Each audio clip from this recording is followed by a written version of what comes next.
வணக்கம் நண்பர்களே, நான் உங்களுக்கு புதுவை சுதாகர். இன்னைக்கு வீடியோவில் நம்ம என்ன பார்க்கலாம் அப்படின்னு பார்த்தோம்னா, லாஸ்ட் 2 வீடியோ பார்த்துருப்பீங்க. இசிஜி பற்றி டீட்டெயிலாக இசிஜி எப்படி எடுக்கிறது, நல்ல இசிஜி எப்படி எடுக்கிறது 2 வீடியோ பதிவு பண்ணியிருந்தோம். ஆர்டிஃபேக்ட்லாம் எப்படி அவாய்ட் பண்ணுறது அப்படின்னு சொல்லிட்டு அந்த வீடியோவில் நான் சொல்லியிருந்தேன் ஆல்ரெடி. ஃபில்டர் ஃப்ரீக்குவென்சி பற்றி அடுத்த ஒரு வீடியோவில் தனியாக நம்ம பேசலாம் அப்படின்னு சொல்லியிருந்தேன். அதாவது ஃபில்டர் ஃப்ரீக்குவென்சி அப்படின்றது நம்ம ஹார்ட்டோடைய பொட்டன்ஷியல் டிஃப்ரென்ஸ் அப்படின்னு சொல்லக்கூடிய ஹார்ட்டில் ஏற்படக்கூடிய அந்த குறைந்த அளவு கரண்ட்டை நம்ம எப்படி ப்ராப்பராக எடுக்கிறது, ரெக்கார்ட் பண்ணுறது, இன்ஃபர்மேஷனை கிளியராக நம்ம உள்வாங்கிறது அப்படின்றத பொறுத்து தான் நம்மளுடைய ஃப்ரீக்குவென்சி ரெஸ்பான்ஸ் அப்படின்னு நம்ம சொல்லுவோம். டீட்டெயிலாக பார்க்கலாம் வாங்க. இது நம்ம சேனல் புதுவை சுதாகர். நம்ம சேனல் உங்களுக்கு பிடிச்சிருந்ததுன்னா சப்ஸ்கிரைப் பண்ணி வச்சுக்கோங்க, உங்கள் நண்பர்களுக்கு ஷேர் பண்ணுங்கள்.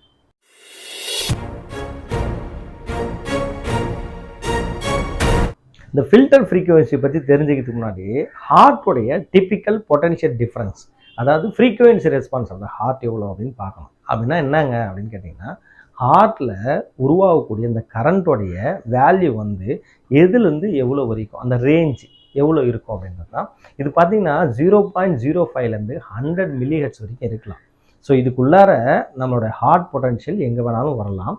ஸோ இதை நம்ம அவாய்ட் பண்ணுறதுக்கு ஒரு காலத்தில் ஜீரோ பொட்டன்ஷியல் சொல்லுவாங்க. அதாவது பொட்டன்ஷியல் டிஃப்ரென்ஸு 0 கீழே இருக்கக்கூடிய வேல்யூஸ் எல்லாம் குறைச்சிட்டு, அதாவது 0.05க்கு கீழே இருக்கக்கூடிய எல்லாத்தையும் குறைச்சிட்டு, அதே போல் 100க்கு மேலே இருக்கிறதையும் கட் பண்ணி எடுத்துட்டு, இதற்கு இடைப்பட்ட அந்த டிஃப்ரென்ஸ் ஆஃப் பொட்டன்ஷியலை மட்டும்தான் இசிஜி மிஷின் ரெக்கார்ட் பண்ணும்.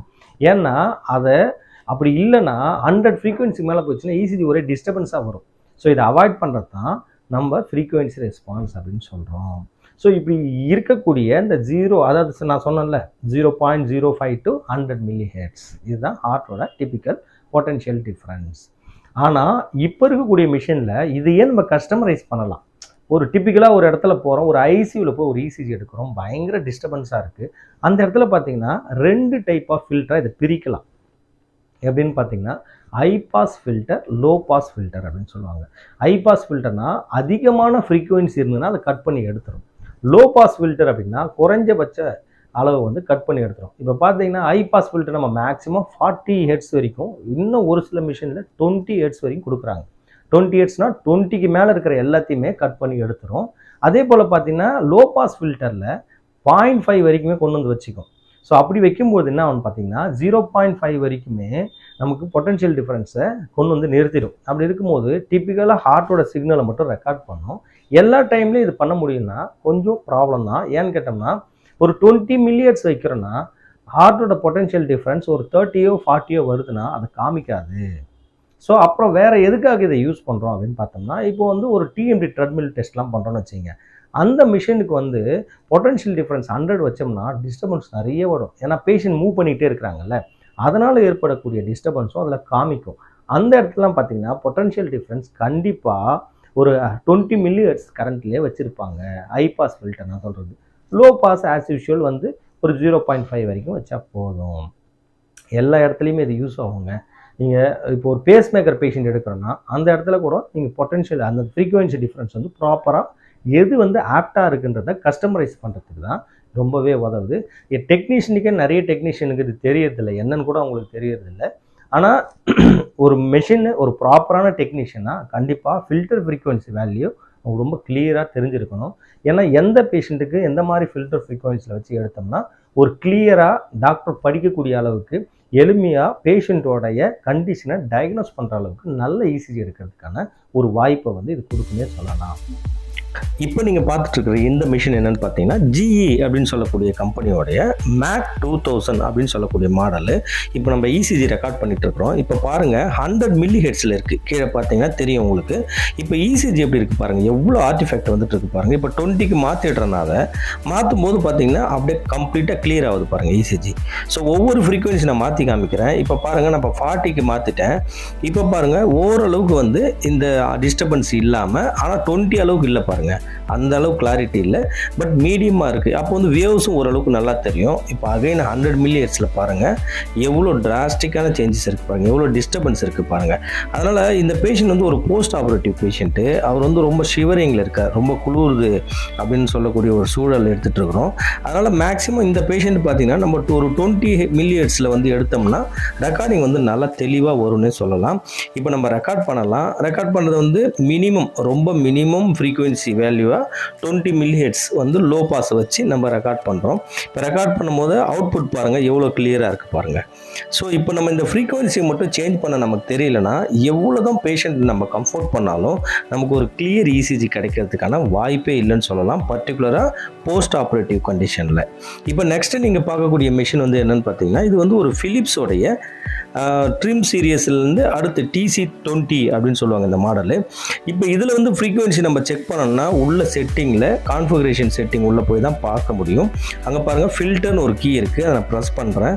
இப்போ ஃபில்டரை ப்ரெஸ் பண்ண உடனே ஒரு 4 டைப் ஆஃப் ஃபில்டர் வந்து உங்களுக்கு இருக்கும். இதில் ஏசி ஃபில்டர் கீழே இருக்குது பாருங்கள், அது வந்து ஏசி ஃபில்டர். அதுக்கப்புறம் மேலே பார்த்தீங்கன்னா high pass filter, low pass ஃபில்டரில் 2 வேல்யூ கொடுத்துருக்காங்க பாருங்கள். அது ஒவ்வொன்றும் ஒரு ரிதம் லீடுக்கு ஒன்றும், நார்மல் ரொட்டீன் இசிஜிக்கு ஒன்றும், அது அப்படின்னு எடுத்துக்கலாம்.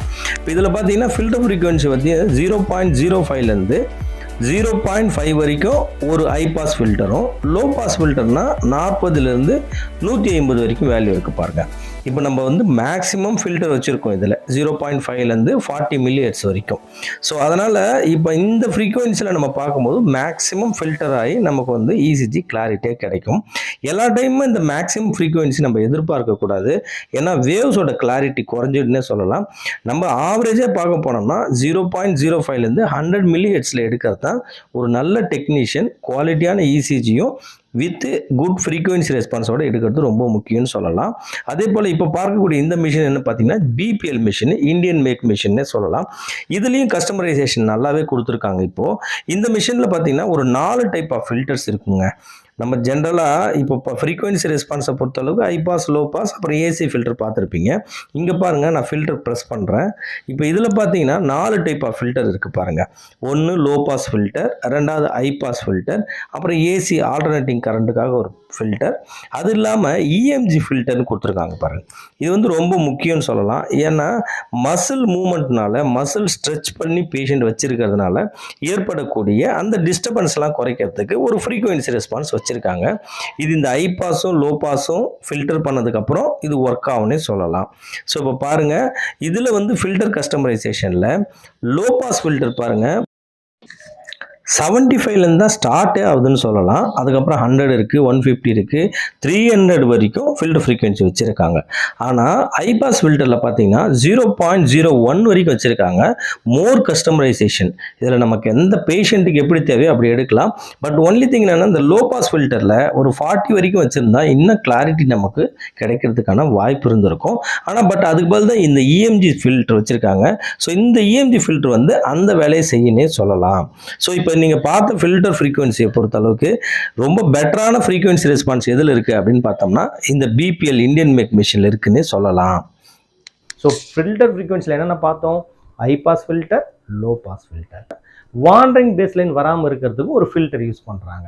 பேஸ் லைனை வந்து ஆட்டோமேட்டிக்காக இசிஜி மூவ் ஆகிட்டு இருக்கிற அந்த பேஸ் லைனு கீழே இறங்கும்போது அப்படியே லைட்டாக அது வந்து மேலே தூக்கி கொடுக்கும். அது வந்து வாண்டரிங் அவாய்ட் பண்ணக்கூடிய ஃப்ரீக்வன்சி ரெஸ்பான்ஸை பொறுத்து இல்லை, பேஸ் லைனை வந்து ஸ்ட்ரீம்லைன் பண்ணக்கூடிய ஒரு ஃபில்டராக அதை பார்க்கலாம். ஃப்ரீக்வன்சி ரெஸ்பான்ஸை பேஸ் பண்ணி ஹை பாஸ், லோ பாஸ் 2 ஃபில்டரை நம்ம பார்க்கலாம்.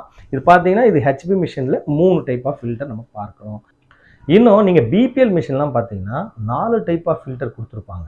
அதாவது மசில் ட்ரமர் வருதில்ல, அதை அவாய்ட் பண்ணுறதுக்கும் ஒரு ஃபில்டர் வச்சுருப்பாங்க. என்ன பண்ணுன்னா ஆல்ரெடி நம்ம லோ பாஸ், ஹை பாஸ் போட்ட ஃபில்டருக்கு அதற்கும் கீழே மறுபடியும் இன்னொரு ஃபில்டர் அப்ளை பண்ணுறது, அதுதான் மசில் ட்ரமர் ஃபில்டர்னு சொல்லுவோம். இந்த ஃபில்டரும் சில நேரத்தில் ரொம்ப உதவியாக இருக்குன்னே சொல்லலாம். என்ன தான் நம்ம ஃப்ரீக்வன்சி ரெஸ்பான்ஸை கடந்து ஒரு 20 மில்லிஹெர்ட்ஸ்க்குள்ளாரையும் ஒரு 0.5க்குள்ளாரையும் நம்ம வேல்யூ ஃபிக்ஸ் பண்ணி எடுத்தாலுமே நமக்கு ஆர்டிஃபெக்ட் வரதுக்கான வாய்ப்புகள் ஏற்படும். அந்த நேரத்தில் இந்த மசில் ட்ரமர் ஃபில்டர் வந்து ரொம்பவே யூஸ்ஃபுல்லாக இருக்குன்னு சொல்லலாம். ஓகே நண்பர்களே, எந்த ஒரு மிஷினை நீங்கள் பார்த்தீங்கன்னாலும், இசிஜி மிஷின் பார்த்தீங்கன்னாலும் உள்ளே போயிடுச்சு செட்டிங்கில் ஃபில்டர் ஃப்ரீக்வன்சி வந்து கஸ்டமரைசபிளாக இருக்கா, யூஸ்ஃபுல்லாக இருக்கிற அளவுக்கு ஃபில்டர் ஃப்ரீக்வன்சி கொடுத்துருக்காங்களான்னு செக் பண்ணிவிட்டு நீங்கள் மெஷினை பர்ச்சேஸ் பண்ணுறதா இருக்கட்டும், இல்லை யூஸ் பண்ணுறதா இருக்கட்டும், பண்ணிங்கன்னா கண்டிப்பாக ஒரு நல்ல இசிஜி, குவாலிட்டியான இசிஜி எடுத்து தரத்துக்கு ரொம்ப உதவியாக இருக்குன்னு சொல்லலாம். நிறைய ஸ்டூடெண்ட் இருக்கிறீங்க நம்ம சேனலில், கிளியராக வாட்ச் பண்ணுங்கள். ரொம்ப சின்ன சின்ன விஷயங்கள் நம்ம சொல்கிறோம். ஆனால் எல்லாமே ஒரு முக்கியமான நேரத்தில் உங்களுக்கு உதவியாக இருக்கும். இப்போ ஒரு ஐசியூவில் போய் ஒரு எமர்ஜென்சியான ஒரு சுச்சுவேஷனில் ஒரு இசிஜி வரமாட்டுது, என்ன பண்ணுறதுனே தெரியாது. நம்மளோட வீடியோவை தொடர்ந்து பாருங்கள். நிறைய சின்ன சின்ன டிப்ஸ் கொடுத்துட்டே இருக்கிறோம்.